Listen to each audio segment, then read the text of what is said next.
Hey guys, what's happening? It's me, 123 Movies Rule, and I'm back here with my Legend of Korra Season 1 review. So if you haven't seen Part 1, then go ahead and watch that, and if you have seen Part 1, then let's get this review started.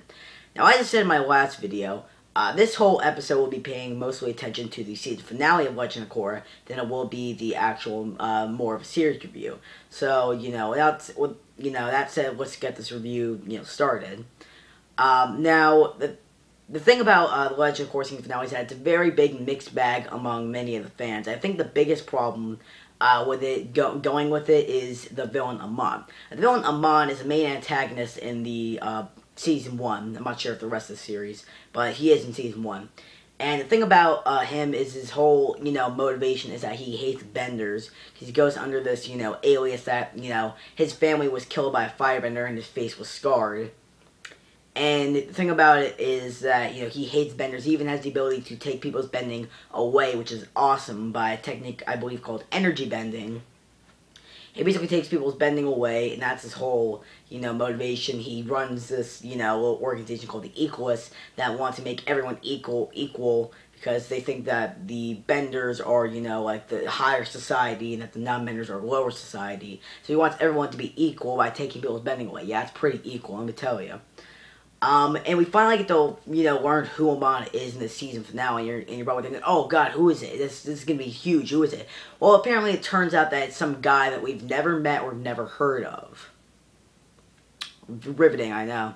Now, actually, he is the brother of, I believe, older brother of another antagonist in the show, whose name is Councilman Tarlock.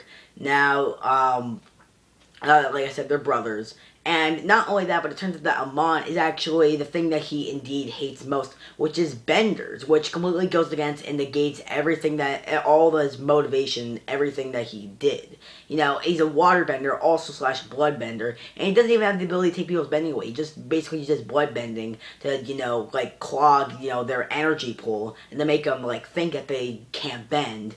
So he's not even real, energy bending. He just sort of, it takes their bending away temporarily. And the funny thing is, a lot of people actually thought that Aang, yes, Aang, the last Avatar from the old Avatar series, was in fact Amon, because only the Avatar can take people's bending away, using energy bending. Which, for a while, I thought was the dumbest idea ever. And first of all, Aang would never turn evil, and second of all, doesn't the Avatar have to die in order to be, reincarnated? But then I started thinking, yeah, maybe he actually is, because I came up with this theory.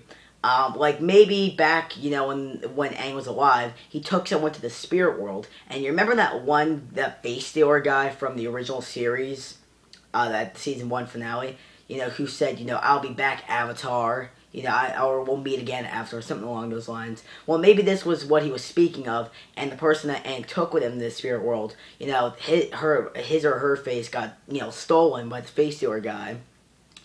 And, Aang was like, oh my god, I'm so pissed off, I want to just kill someone with all my bending. And then the spirits were like, yeah, we're going to take your bending away because you're going to do something pretty, stupid. So they took his bending away, and they left him on, in the regular world. So he's not really an avatar anymore, he's just a guy with, bending. But it turned out that, they forgot to take away one bending, which is air bending, and they forgot to take away his energy bending. So he's basically taking revenge on all benders because he was the avatar and he got all his bending taken away. And that would sort of explain how, Korra doesn't have, her airbending, how she can't really learn airbending, how she's not an actual avatar yet. And it would explain, how, Aang, how, the Amon can basically take people's bending away. Now, you're probably asking, well, doesn't the avatar have to be, reincarnated in order for there to be another avatar? Well, yeah, that is a good, logical, argument you have there, but like I said, they took away most of his bending, so he's not really a considered avatar. So the avatar was reincarnated, when they took all his bending away, and that would give him a reason why he wants to go get Korra, because you took you're kind of me, so I gotta go and take your bending away so I can be the real avatar. Oh yeah, so that kind of makes sense, and yeah, it would make sense. Now, you're probably asking, well, wouldn't Aang be incredibly old? Which is a good argument. I will not lie, that probably would be explained. Maybe he's using, air bending or blood bending to make himself, look better, make him look, like cooler, and like how that he has actual better fighting moves, and it doesn't make him look that old and stuff like that. Maybe he's hiding his face because of the arrow, and he has those little things on his hands because he's hiding the arrows. There you go.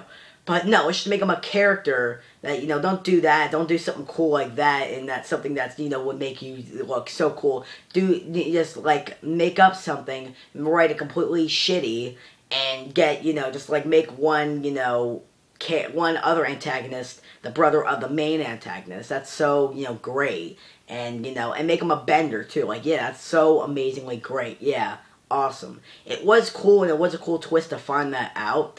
But, it just was not, it completely, ruined his whole, organization, his whole motivation completely, which is stupid. It's cool that he's a bloodbender and all, but it just made him, it made his character completely just look like, stupid. And it made, it's sort of like, the equivalent of reading a comic book, and, you're reading it, and it's about superheroes, and the main antagonist hates superheroes, and, it turns out that he actually is a superhero himself, which is kind of stupid if you ask me. Now, one thing I do like about this whole season finale is the ending. Now, this is a big spoiler if you haven't seen it, but go see it if you haven't. The ending had, Tarlok, and I guess Amon's real name is Noatok, like a speedboat getting away from Republic City, and, Tarlok takes one of those little zapper electro gloves, opens the gas and lights it on fire. First of all, who did not, scream, "It's friendly" at, the end when they saw the big, giant mushroom explosion cloud, whatever. Second of all, I found it to be really cool because I believe it was in the episode Out of the Past when, Tarlok said, I wanted to right my father's wrong, something like that, I wanted to be the savior of Republic City. He kind of did that when he killed Amon, even if it was his own brother, so he kind of redeemed himself, and he sort of made himself a good character, which I really, really liked, and found that, that was really big and sympathetic and actually kind of sad. But, he was kind of a douchebag, but still, he wasn't awesome in it. He redeemed himself completely, even if he had to kill his own brother. He saved the city that he worked in, and sort of, got his chance to be the hero that, I guess, Republic City deserved, but not needed. I just Dark Knight you, so yeah. But I found the season finale to be, a mixed bag, but it still is very entertaining. So if you hate it, it still has some very redeeming qualities about it. So I really liked it. But if you hate it, that's fine. But I liked it, so I thought it was pretty good. And the season overall is pretty good. And I really hope to see a season 2 or even a 3. I heard they're gonna get more episodes in about 20. So that's really awesome. I hope they get like a couple more seasons at best. Can't wait for season 2 Spirits. That's going to be awesome. I really hope that it's good. So see you soon. See you soon. I'll be making more videos. See you.